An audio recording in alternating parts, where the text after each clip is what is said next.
Howdy folks, I'm Ponderous Perseus, painfully pontificating on poignant philosophies. I'm Amber. And here are more poignant philosophies for us to ponder, like maybe if the ship of Argus has all of its planks replaced one at a time, will it still be the same ship? I don't know. Do you? Let's get started. Alright folks, and our first letter is titled, Am I a Jerk Because I Refuse to Finish a Story or Provide More Information About Anything If I'm Interrupted? My family loves talking over each other, and I hate it. I will be in a conversation with someone, and someone else will butt in and add their 2 cents worth without waiting to be asked to participate or for me to be done talking. They all do it to each other. So I have adopted what I feel is a reasonable strategy, but most of them seem to find it objectionable. If I'm speaking to somebody and they or anyone else interrupt me, I will be done with that subject. Any attempt to get me back on track will be met with either me changing the subject, pretending that I have no idea what they are talking about, or walking away. Today, for example, I was talking to my grandfather about university when my cousin came over and said that I was dumb for going into debt instead of getting a trade. I made the obvious assumption that my part in this conversation was complete, so when my cousins shut up, I started asking about his kids. My grandfather started asking me about university, and I said that I was fine and refused to talk about it anymore. Later, he and I were discussing my boyfriend and our future plans. My grandfather is super invested in all of our futures, and he likes the guy that I'm dating. He saw a different cousin coming over to interject, and he literally told her just to go away and not interrupt a conversation that didn't involve her. The rest of my family thinks that I'm being manipulative, but they are also allowing me to speak without being interrupted. My uncle did it while we were talking politics. Yes, we talk politics at family gatherings. He talked over me on a point, and when he was done, I just got up and I walked away. He tried to follow me, so I went into the bathroom, and he made a jerk of himself, talking to the door for a while after I went through the other door and through the bedroom. My parents say that I'm being rude and making everyone else look bad. I think that they should learn how a conversation works. Alright folks, what do you think? Not the jerk. This seems like an effective strategy to not be talked over. It seems like OP's family likes to talk over each other and interrupt each other. OP doesn't like this. She shouldn't be forced to keep carrying on a conversation. Yeah, I mean, I certainly think that there are social norms and social etiquettes and stuff like that. And I think everyone is going to have different interpretations of what is the proper social etiquette in a situation. And OP has a different opinion on social etiquette than their family does. And this is something that is going to be difficult to reconcile because she has such a different way of viewing conversations than her family. Is she being manipulative? I don't know. I mean, I think that maybe to some degree she is, but I don't know if this is necessarily... I think that she's laid out her terms, right? I would say it's not manipulation because it's not like she's trying to get something out of them other than to be able to say her piece. Yeah. If she was using this to further some sort of agenda or something, but she just wants to be able to finish a train of thought without being interrupted. Yeah, I mean, yeah, I guess when framed like that, I think I agree. I don't know that this is manipulation in that respect then. I think that this is a tricky situation, but I think that OP has set their boundaries and are telling people what those boundaries are.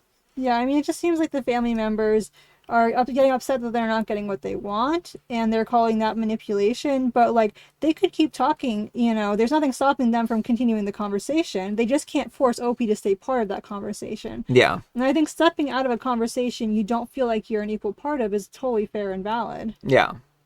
But let me know what you folks think. So anyhow, take care and good luck. And Dramatic Way 9808 says, Not the jerk. Did the middle of my sentence interrupt the beginning of yours? Is usually a pretty effective humiliation-based lesson as well. And P. Singwin says, Tried that with my wife a few times and she just started insisting that I was the one interrupting her. And I mean, I think that's the effectiveness of OP's strategy, is that she's not interrupting anyone. She's just refusing to engage after a certain point. And OK Hovercraft 621 says, Not the jerk. I used to do this with my mom. I would be in the middle of telling her something that she literally asked me about, and halfway through the story, she would either point to the TV and say, look, and ask me a question, or she would just completely go off track with a completely different question. I would just stop talking and walk away. Don't ask me a question and then halfway through the answer, ask me a completely different question and change the subject. I mean, you can, but I'm going to be done. Alright folks, and our next letter is titled, Will I Be a Jerk If I Bought My Own Designer Handbag Because My Husband Refused to? In the last few months, I, a 29-year-old female, have been wanting something nice for myself since I realized that I'm a lot older now and have been both working and saving so much. I don't own anything designer, and any purses that I have are from 2014 to 2018 and $300 or less. I feel like now is a good time to treat myself with a nice handbag. My husband, however, is not a fan of this idea and literally gets upset when I talk about wanting a designer handbag around $2,000 to $3,000. I've brought it up multiple times, and he will tell me that I'm being irresponsible.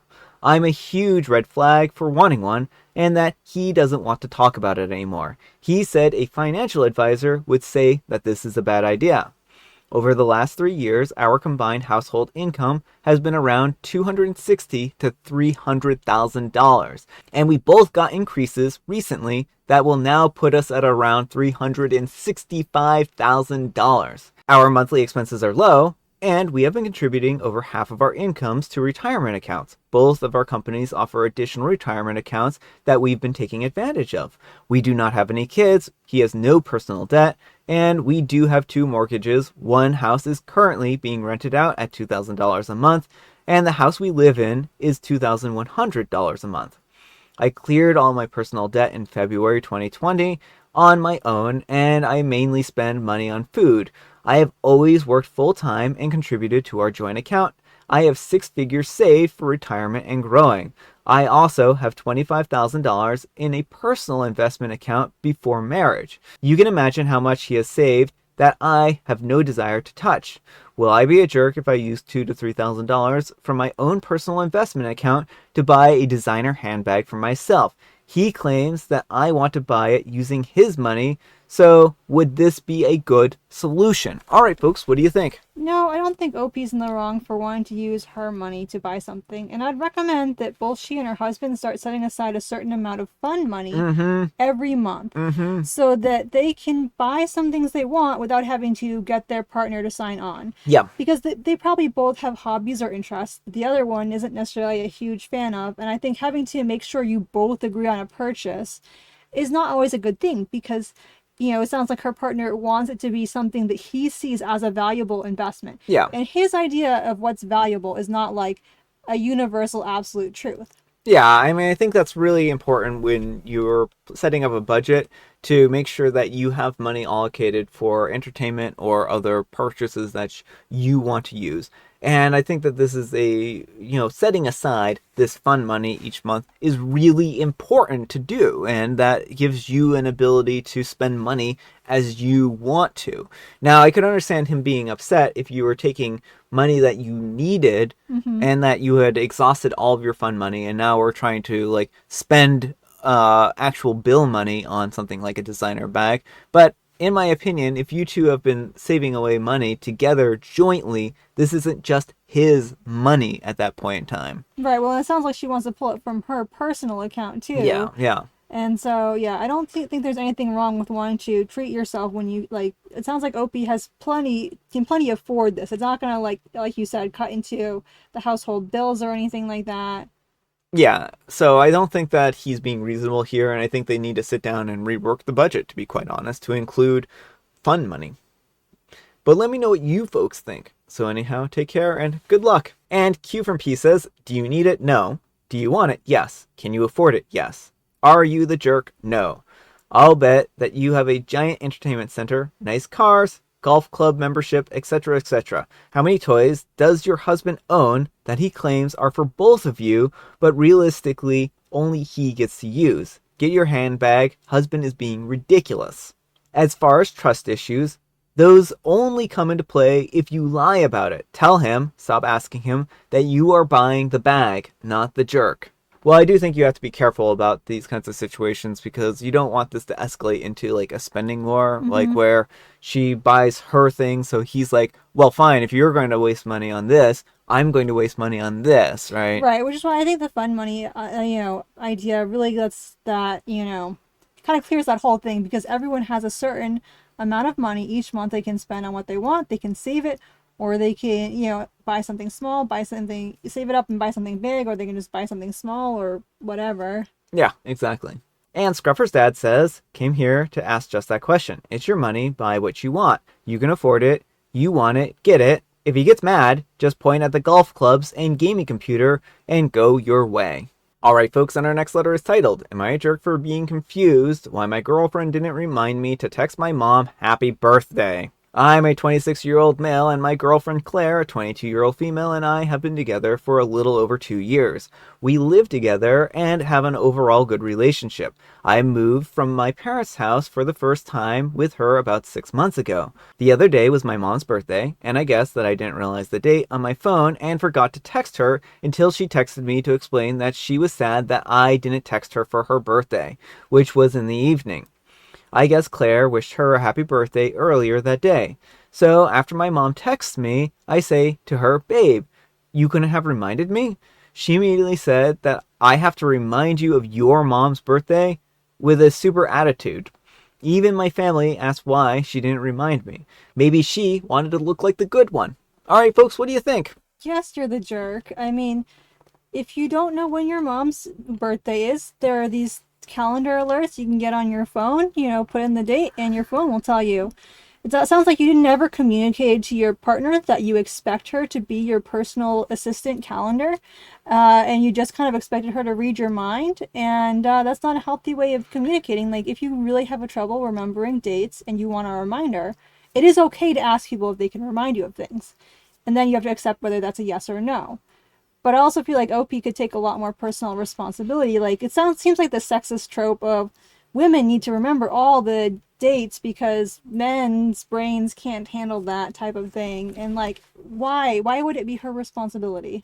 Yeah, I don't think that this is her responsibility, and I think that OP should have remembered on his own. But I do know that, like, whenever I come across the birthday or something like that, I'm like, oh, it's such and such's birthday to Amber, right? And I think Amber does the same thing for me, where she'll be like, oh, yeah, it's someone's birthday or something like that, right? So we'll just communicate like a brief message here. It's not like we're, trying to remind each other of these birthdays. It's just more or less like a conversation at that moment, right? Right, or it's like, oh yeah, gotta remember to Venmo Kid Brother some money if it's his birthday. Yeah.